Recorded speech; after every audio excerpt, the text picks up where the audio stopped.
తనకేం కాదు. ఇంకా రాలేదేంటి? కాలుగాలిన పిల్లిలాగా అలా తిరుగుతున్నావేంటే? పిల్లిలా కాదు, తల్లిలా తిరుగుతున్నాను. పాపని తీసుకొస్తున్నామని ఆర్య ఫోన్ చేశాడు కదా, వాళ్ళ కోసమే. నాకు ఒక డౌటు, మీ వంశంలో ఏమైనా పిచ్చుందా? ఏయ్, ఎందుకలా అన్నావు? ఏమీ లేదు. ఎప్పుడు ఎలా ఉంటావో అర్థం కాకపోతేను నిన్నటి దాకేమో పాప పేరు చెప్తే కయ్యమని ఎగిరేదానివి, ఇప్పుడేమో పాప కోసం ఎదురు చూస్తున్నావు. ఇంతలో ఇంత మార్పా? నేను మనిషినే నారు. చిన్న పాప కల్లా అయితే ఆ మాత్రం కంగారుండదా? నారు, పాప వాళ్ళు వచ్చేసారు. వాళ్ళని అక్కడే ఆపు, నేను ఇప్పుడే వస్తాను. ఏమే ఎక్కడికి? అబ్బో, ఆగండి ఆగండి ఆగండి ఆగండి, అక్కడే ఆగండి. మీ పిన్ని మిమ్మల్ని ఎవరిని లోపలికి రానే వద్దాను. ఎందుకు మావయ్య గారు? ఏమో మీ మీద చాలా కోపంగా ఉంది.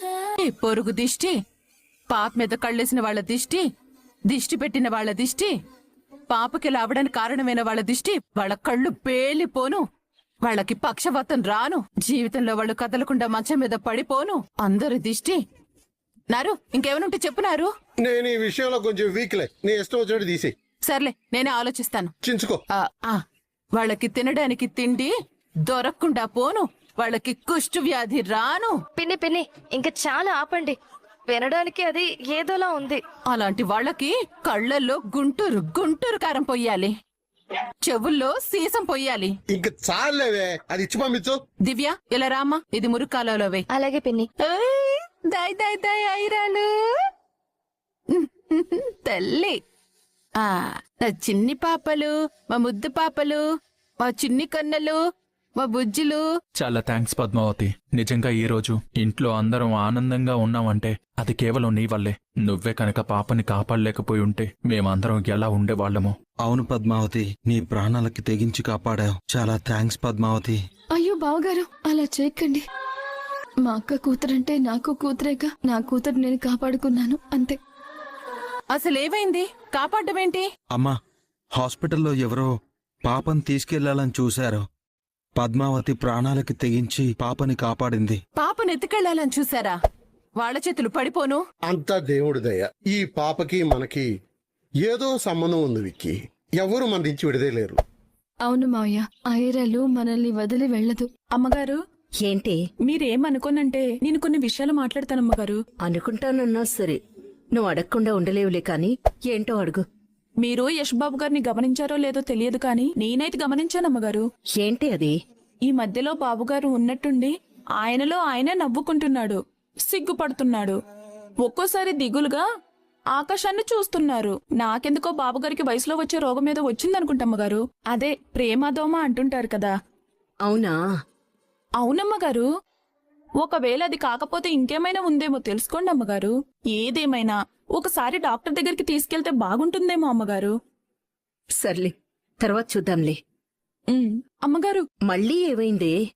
ఈ రోజు ఎందుకని ఇన్ని రకాల టిఫిన్లు చేశారు? రోజు ఒకటే కదా చేస్తారు. ఈ రోజు ఆదివారం కదా, యష్క ఆఫీస్ ఉండదు, ప్రశాంతంగా తింటాడు. అందుకే ఇవన్నీ చేశాను. అలాగే అమ్మగారు, మీరు మాత్రం డాక్టర్ దగ్గరికి తీసుకెళ్లడం మాత్రం మర్చిపోకండి. సుగుణ, టిఫిన్ రెడీయా? రెడీరా. యష్ వస్తున్నాడు, కాస్త నోరు మూసుకో. అమ్మగారు, నోరు మూసుకోమంటే కళ్ళు మూసుకున్నావేంటి? అటు చూడండి అమ్మగారు.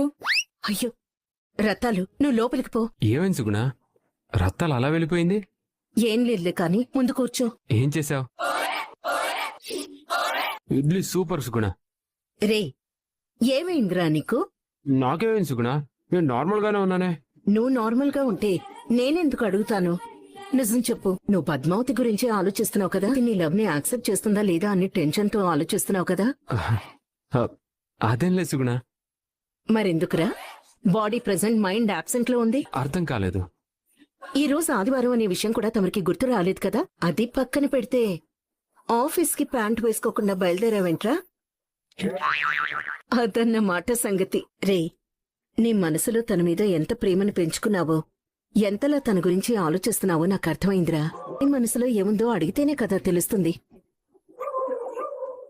అడగకుండా నీలో నువ్వే ఇలా అయిపోతే ఎలా చెప్పరా? ఎలా అమ్మా? ఈరోజు ఆఫీస్ లేదు కదా. తన దగ్గర ఫోన్ ఉంది కదా, చేసి మాట్లాడొచ్చు కదా. ఫోనా? అవును, నువ్వు చేస్తావా? ఇప్పుడు నన్ను చేయమంటావా? అంత పంచేకి సుగుణ, నేనే చేస్తాను. నువ్వు మాత్రం ఆవేశపడుకో. భగవంతుడా, వీడు కోరుకున్న అమ్మాయితో పెళ్లి జరగాలనేది నా జీవితంలో నా ఆఖరి కోరిక. నేను నిన్నెప్పుడూ కోరుకునేది అదే. అది జరిగేలా చూడు తండ్రి. నా కొడుకు ఆనందంగా ఉంటేనే నా ఆయుష్ పెరుగుతుంది. పాప క్షేమంగా ఇంటికి తిరిగి వచ్చిండది కదా. నన్ను క్షమించు పద్మావతి, నిన్ను అనరాని మాటలనుండాను. నేను ఆనందంగా ఉండటం ఇష్టం లేదని భ్రమపడ్డాను. నా చెల్లి స్వార్థపరురాలైందనుకున్నాను. నీకు దూరంగా వెళ్లిపోవాలని కూడా అనుకున్నాను. ఆఖరికి పాప ఆరోగ్యం పాడవడానికి కూడా నువ్వే కారణమని ఇష్టం వచ్చినట్టు తిట్టుండాను. అవేవి నువ్వు పట్టించుకోకుండా, మనసులో అవేం పెట్టుకోకుండా నీ ప్రాణాలకి తగించి ఐరాని మళ్ళీ నా ఒళ్ళోకి చేర్చావు. హ! అమ్మ అనే పదం నాకు దూరం కాకుండా చేశావు. ఇంత చేసిన నీకు నేనేమిచ్చి రుణం తీర్చుకోగలను? నేను చేసిన తప్పుకి క్షమాపణ చెప్పడం తప్ప. అయ్యో, నువ్వు నాకు క్షమాపణ చెప్పడం ఏంటక్క? ఈ మధ్య అంటే నీకు నా మీద కోపం వచ్చిండదు, కానీ చిన్నప్పటి నుంచి నువ్వు నన్ను అమ్మలాగే పెంచావు. నేను కూడా నిన్ను అమ్మానే అనుకున్నాను. అందుకే నువ్వు నన్ను ఎంత కోపడ్డా, అరిచినా, చీదరించుకున్నా నేనెప్పుడూ నీ గురించి చెడుగా అనుకోలేదు. నాకు అలాంటి ఆలోచన కూడా రాదక్క. నీ పాప అంటే నా పాపే కదక్క. ఎప్పటికైనా ఒక్కటి గుర్తుపెట్టుకో అక్క, ఈ పద్మావతి బ్రతికున్నంత వరకు నీకు చెడు చేయాలి అన్న ఆలోచన నా మనసులో కూడా రానివ్వను. నాకు అమ్మెంతో, నువ్వు కూడా అంతే అక్క. నారు, ఏంటే? రేపటి నుంచి పాపకి పాలు నేనే కలుపుతానని అనుకి నువ్వైనా చెప్పున్నారు. అనుకి పద్మకి ఇంటి పనులే సరిపోతాయి. అవి చేసే హడావిళ్ళో పాల బోట సరిగ్గా కడగకపోయినా మళ్ళీ పాపకి ఇన్ఫెక్షన్ వస్తుంది. నాకైతే ఎలాగూ వేరే పనులే ఉండవు కాబట్టి నేనే జాగ్రత్తగా పాలు కలుపుతాను. నేనిప్పుడేం జోక్ చెప్పానని అలా నవ్వుతున్నావు? జోక్ చేసేవాడు కాదు నువ్వు. మనుషుల మనసుల గురించి ఆలోచిస్తుంటే నవ్వుతుంది. నిజమైన మనుషుల మీద ఉండే ప్రేమలు ఎలా ఉంటాయో చూస్తుంటే మనిషిగా పుట్టినందుకు కొంచెం ఆనందంగా ఉంది. నాకేం అర్థం కాలేదు నారు. నిన్నటి దాకా పాప అంటేనే నీకు ఇష్టం ఉండేది కాదు. ఊరికే పాప మీద అరుస్తూ ఉంటావని నేను, ఆర్య అందరం ఫీల్ అయ్యేవాళ్ళం. కానీ నీ మనసులో ఇంత ప్రేమ ఉందనుకోలేదే. పాపకి ప్రమాదం జరిగినప్పుడు నువ్వు పడిన కంగారు చూస్తుంటే తెలిసిందే. పాపని క్షేమంగా ఇంటికి తీసుకొచ్చినప్పుడు నువ్వు దిష్టి తీస్తున్నప్పుడే అర్థమైంది. ఎందరో మహానుభావులు అన్నట్టు కష్టాలు బాధలు అనేవి వచ్చినప్పుడే ప్రేమలు, ఆప్యాయతలు పెరుగుతాయి, బంధాలు బలంగా మారతాయనే మాట ఈ రోజు మన ఇంట్లో నిజమైంది. అను పద్మావతి మధ్య గొడవలు, మనస్పర్ధలు కూడా తొలగిపోయాయి. మన ఐరాలు మనందరినీ ఒకటి చేయడానికే మన ఇంటికి వచ్చాడు కదా. ఏంటి కొంచెం డల్ గా ఉన్నావు? నువ్వు చెప్పిందంతా నిజమేనారు. ఐరా మన ఇంటికొచ్చిన వేళ విశేషం. అందరూ దగ్గరవుతున్నారు. అలాగే విక్కీ కష్టపడి సంపాదించిన ఆస్తి కూడా తిరిగి వస్తే అందరూ ఇంకా ఆనందంగా ఉంటాం. అరవింద్ కూడా మన ఇంటికి తిరిగి వచ్చేస్తే ఇక మళ్ళీ మనిల్లు ఒకప్పుడున్నట్టు ఆనందంతో కళకళ్లాడుతుంది. నువ్వు అనుకున్నట్టే అంతా మంచే జరుగుతుంది. త్వరలోనే మనం మన ఇంటికి వెళ్తాం. అరవింద కూడా మనకి దగ్గర అవుతుంది. దేవుడా, అంతా ఆ దేవుడి దయ. నువ్వేం బాధపడకు. గాల్లో తేలినట్టుంది, గుండె పేలినట్టుంది, తేనె పట్టు మీద రాయి పెట్టి కొట్టినట్టుంది. ఈ కొబ్బరి చిప్ప దొరికినప్పుడు ఎంత ఆనందంగా ఉంటుందో అలా ఉన్నావు. ఎంతకీ కారణం ఏంటో? కోతితో పోల్చినా నేను ఆనందంగా ఉండాలని గ్రహించినందుకు థ్యాంక్ యూ శ్రీవారు.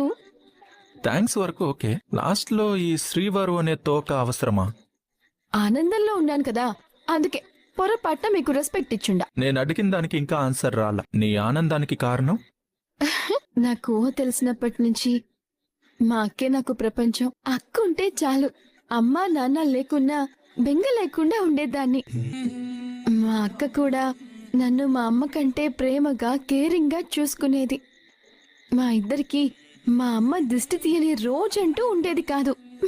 నిజమే పద్మావతి, నువ్వు పరిచయం అయినప్పటి నుంచి మిమ్మల్ని చూస్తున్నాను కదా. ఒకరి మీద ఒకరికి ఉండే మీ ప్రేమని చూస్తుంటే నాకు ముచ్చటేస్తుంది. కానీ కాలం అందరికీ పరీక్షలు పెట్టినట్టుగా మీ ఇద్దరికి కూడా పరీక్ష పెట్టింది. అది కూడా ఒకందుకు మంచిదే లేండి సారు. మా ఇద్దరి మధ్య బంధం ఇప్పుడు ఇంకా స్ట్రాంగ్ అయి ఉండాది. మా అక్క నాతో మాట్లాడుతున్నది. మా ఇద్దరి మధ్య దూరం కూడా తొలగిపోయింది. ఇప్పుడు నాకు ఎంత ఆనందంగా ఉండదో తెలుసా? నా మనసు ఎంత ప్రశాంతంగా ఉండదో తెలుసా? ఇంత ఆనందంలో ఉన్నానంటున్నావు, మరి పార్టీ లేదా పుష్ప? పార్టీయా? ఈ టైంలోనా? ఇందాక ఫుల్ గా తినేసాం కదా. పోనీ స్వీట్స్ తీసుకున్నానా? వద్దులేండి, మీకు అసలే షుగర్ కదా. హలో, సాకులు వెతక్కండి మేడం. ఇవ్వాలనుకుంటే ఎలా అయినా ఇవ్వచ్చు. అంతే అంటారా? అవును మరి. సరే అయితే మీరు కళ్ళు మూసుకోండి. కళ్ళు మూసు